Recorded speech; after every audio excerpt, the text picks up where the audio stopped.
অবশেষে জ্বালানি তেলের দাম বাড়ালো সরকার। বিশ্ববাজারের সঙ্গে সমন্বয় করতে লিটারে বাড়ানো হয়েছে 15 থেকে 20 টাকা পর্যন্ত। এতে ভোক্তা পর্যায়ে ডিজেল 115 টাকা, পেট্রোল 135 টাকা ও অকটেনের নতুন দাম 140 টাকা। এছাড়া প্রতি লিটার কেরোসিনের জন্য গুনতে হবে 130 টাকা। নতুন সিদ্ধান্ত অনুযায়ী রাত 12টা থেকে কার্যকর হচ্ছে এই নতুন দর।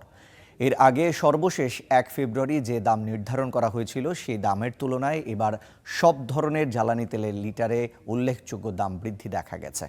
নতুন সমন্বয়ে ডিজেল 100 টাকা থেকে বেড়ে 115 টাকা, কেরোসিন 112 টাকা থেকে বেড়ে 130 টাকা, অকটেন 120 টাকা থেকে 140 টাকা নির্ধারণ করা হয়েছে এবং সেই সাথে পেট্রোল 116 টাকা থেকে বেড়ে 135 টাকা নির্ধারণ করা হয়েছে।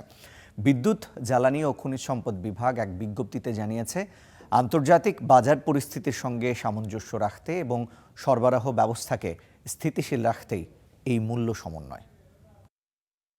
দুইটার সময় তেল নিয়ে গেছি, এই একমাত্র সোনার বাংলা আমরা সারা রাতি দেখতাম যে তেল দিত মানুষের জন্য, কিন্তু আজকে এসে দেখলাম যে 10টার পরে আপনার পান্ডা বন্ধ করে দিচ্ছে। আজকে নিউজ হয়েছে রাত 12টার পরে 140 টাকা হবে, তাহলে এখনো তো 12টা বাজে নাই, তেল তো 12টা পর্যন্ত দিবে তারা, 10টা বাজে তেল পাম্প বন্ধ করে দিচ্ছে। শুনছিলাম সোনার বাংলা পাম্প সবসময় খোলা থাকে, 24 ঘন্টা খোলা থাকে, তাছাড়া তো এখন তো দিতেছে না।